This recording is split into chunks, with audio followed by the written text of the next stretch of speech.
औज़ुबिल्लाहि मिनश्शैतानिर्रजीम बिस्मिल्लाहिर्रहमानिर्रहीम अल्लाहुम्मा सल्लि अला मुहम्मद व अला आलि मुहम्मद। अस्सलाम वालेकुम। आज की वीडियो में हम एक बहुत इम्पोर्टेंट डिस्कशन करने लगे हैं, जिसका कॉन्सेप्ट ये है कि जो इंटरेस्ट और डिविडेंड रिसीव्ड एंड पेड है, इसका कैश फ्लो में क्या कहाँ पे इसको प्लेस किया जाए। यानी ये दो आइटम जो हैं, इंटरेस्ट और डिविडेंड, इनकी रिसीट और इनकी पेमेंट का कैश फ्लो स्टेटमेंट के अंदर कहाँ पे इसकी प्लेसमेंट होनी चाहिए। मैंने पिछली वीडियो में आपसे डिस्कस किया था कि जो कैश फ्लो स्टेटमेंट है उसमें जो तीनों सेक्शंस हैं उनके डिफाइंड आइटम्स होते हैं, लेकिन इन दो आइटम्स का कुछ स्टैंडर्ड के अंदर फ्लेक्सिबिलिटी दिखाई हुई है। तो सबसे पहले डिस्कस करते हैं जी इंटरेस्ट और डिविडेंड। ये दोनों आइटम पेड भी होते हैं, रिसीव भी होते हैं।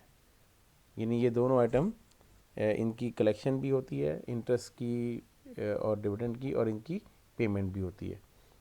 तो आइए हम डिस्कस करते हैं कि जेनरिकली हर आइटम की अगर पेमेंट और रिसीट हुई है तो कौन कौन सा सेक्शन जो है कैश फ्लो स्टेटमेंट का वहाँ पे इनको रिपोर्ट होना चाहिए। इंटरेस्ट पेमेंट की पहले बात करते हैं कि इंटरेस्ट पेमेंट को हम ऑपरेटिंग एक्टिविटी के सेक्शन में रिपोर्ट करते हैं। जैसे हमने पीछे जो डिस्कस किया, जो इंटरेस्ट पेड है वो हमने कैश फ्लो फ्रॉम ऑपरेशंस के बाद इनकम टैक्स पेड और इंटरेस्ट पेड को इकट्ठा हमने लिखा था। तो वहाँ पे जो इंटरेस्ट पेड है वो ऑपरेटिंग एक्टिविटी के सेक्शन में रिपोर्ट हुआ था। और लॉजिकल भी यही है कि जो इंटरेस्ट की पेमेंट है या इंटरेस्ट का जो एक्सपेंस है, चूँकि वो नेट इनकम की डिटर्मिनेशन के अंदर यूज़ होता है, लिहाजा ये ऑपरेशंस का ही पार्ट होना चाहिए। लेकिन इसका एक अल्टरनेट भी प्रेजेंटेशन है कि ये फाइनेंसिंग एक्टिविटी के तौर पे भी फाइनेंसिंग एक्टिविटी के सेक्शन में भी रिपोर्ट हो सकता है। उसका रीज़न ये है कि इंटरेस्ट की एक कॉस्ट ऑफ फाइनेंसिंग है, यानी ये फाइनेंस कॉस्ट है। यानी जो एंटिटीज़ को कोई ना कोई लोन बोरो करती है या बॉन्ड्स इशू करती है, तो फाइनेंसिंग के अगेंस्ट फिर इंटरेस्ट पे किया जाता है। तो अल्टरनेटिवली इसको हम फाइनेंसिंग एक्टिविटी के सेक्शन में भी रिपोर्ट कर सकते हैं। जो इंटरेस्ट रिसीव्ड है वो भी चूँकि एक रेवेन्यू अदर इनकम है, तो उसको भी नॉर्मली ऑपरेटिंग एक्टिविटी के सेक्शन में ही रिपोर्ट होना चाहिए, क्योंकि वो नेट इनकम की डिटर्मिनेशन के अंदर यूज़ होती है। लेकिन चूँकि ये इसकी अल्टरनेट ट्रीटमेंट है कि ये इन्वेस्टिंग एक्टिविटी के सेक्शन में भी रिपोर्ट हो सकता है। उसका रीज़न ये है कि ये जो इंटरेस्ट रिसीव्ड है ये एक रिटर्न ऑन इन्वेस्टमेंट है। यानी आप कहीं पे इन्वेस्टमेंट करते हैं और उसके बाद ही फिर आपको कोई इंटरेस्ट रिसीव होता है। आपने किसी कंपनी के किसी एंटिटी के बॉन्ड्स परचेज़ किए हुए हैं, उसमें इन्वेस्टमेंट की हुई है, तो उससे आपको फिर एक रेगुलर कूपन या इंटरेस्ट रिसीव हो रहा होता है। तो चूँकि वो इन्वेस्टमेंट होती है आपकी, उसके अगेंस्ट आपको रिटर्न मिलता है, लिहाजा ये एक इन्वेस्टिंग एक्टिविटी के सेक्शन में रिपोर्ट होना चाहिए या हो सकता है। ठीक है, तो ये दो ऑप्शन दोनों के केसेस में आ गए।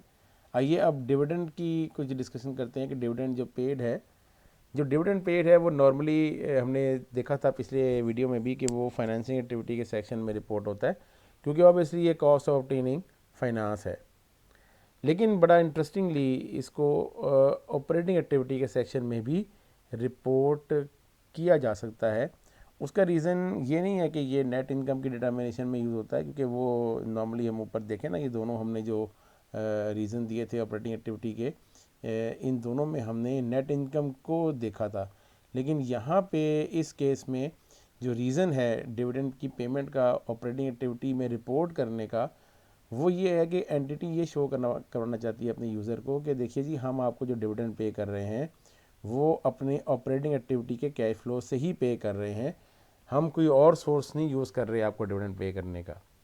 एक और बात बड़ी इंटरेस्टिंग वो ये है कि देखें, यहाँ पे गौर करें कि जब हमने इसको रिपोर्ट किया था ऑपरेटिंग एक्टिविटी के सेक्शन में इस जगह पे, तो हमने उसको रिपोर्ट ये किया था कि जी ये नेट इनकम की डिटर्मिनेशन में इंटरेस्ट पेमेंट यूज़ हुई है। तो डिविडेंड की पेमेंट भी, चूँकि ये भी आपका एक आप अपने यूज़र को ये बता रहे हैं कि जी हम जो पेमेंट कर रहे हैं वो अपने ऑपरेशन से कर रहे हैं। देखें ये जो दोनों सोर्सेज हैं ना, इंटरेस्ट और डिविडेंड, ये जो हम पे कर रहे होते हैं, तो हम एक्चुअली अपने फाइनेंस प्रोवाइडर्स को रिटर्न दे रहे होते हैं। तो हम एंटिटी को के कैश फ्लो के जो ऑपरेटिंग कैश फ्लो है उसमें से अगर हम पे कर रहे हैं, तो हम अपनी इस एबिलिटी को शो करवाना चाह रहे हैं यूज़र को कि देखें जी, हम अपने ऑपरेटिंग कैश फ्लो से ही आपके रिटर्न्स को सेटिस्फाई कर रहे हैं। तो ये रीज़न यहाँ पे ये है कि एंटिटी डिविडेंड पेमेंट को भी ऑपरेटिंग एक्टिविटी में शो कर सकती है जब वो अपने एबिलिटी को शो करना चाहती है कि देखें जी, हम अपने ऑपरेटिंग कैश फ्लो से आपका डिविडेंड पे कर रहे हैं। इसके अलावा जो नेक्स्ट डिविडेंड रिसीव्ड है, चूँकि वो ऑपरेटिंग एक्टिविटी के सेक्शन में रिपोर्ट होता है, क्योंकि ऑब्वियसली ये अदर इनकम है और डिटर्मिनेशन ऑफ नेट इनकम के में ये यूज़ होता है। लेकिन हम अल्टरनेटिवली इसको इन्वेस्टिंग एक्टिविटी में भी रिपोर्ट कर सकते हैं डिविडेंड रिसीव को, क्योंकि ये एक रिटर्न ऑन इन्वेस्टमेंट है। तो इस चीज़ को कंसेप्चुअली अगर आप देखें तो आपको रीजंस क्लियर होने चाहिए कि इंटरेस्ट रिसीव्ड और इंटरेस्ट पेमेंट्स कैश फ्लो के किस किस सेक्शन के अंदर लॉजिकली रिपोर्ट होनी चाहिए। तो इसमें कोई हार्ड एंड फास्ट रूल नहीं है, एक्चुअली ये एंटिटी की इंटेंशन पे ज़्यादा डिपेंड करता है। और ऑब्वियसली चूँकि ये रिपोर्टिंग इशू है, तो एंटिटीज़ को फिर इसको कंसिस्टेंटली फॉलो करना पड़ेगा। यानी एक पीरियड में अगर उसने किसी एक सेक्शन में इसको रिपोर्ट किया था, तो फिर वो कंसिस्टेंटली इस चीज़ को फॉलो करे, ताकि यूज़र जो है वो फिर उसके पास एक कंपैरेटिव इन्फॉर्मेशन जनरेट हो सके। तो कॉन्सेप्ट ये है इन दोनों आइटम्स का कि जो इंटरेस्ट और डिविडेंड पेड एंड रिसीव्ड है वो कैश फ्लो के किन किन सेक्शंस के अंदर लॉजिकली रिपोर्ट होगा। तो इस वीडियो में हमने यही डिस्कस करना था। इंशाल्लाह नेक्स्ट वीडियो में हम किसी और टॉपिक में कैश फ्लो के हवाले से वो कंटिन्यू करेंगे। उस वक्त तक के लिए इजाज़त दीजिए। आप मेरे चैनल को लाइक करें, सब्सक्राइब करें, शेयर करें। अल्लाह हाफिज़। अस्सलाम वालेकुम।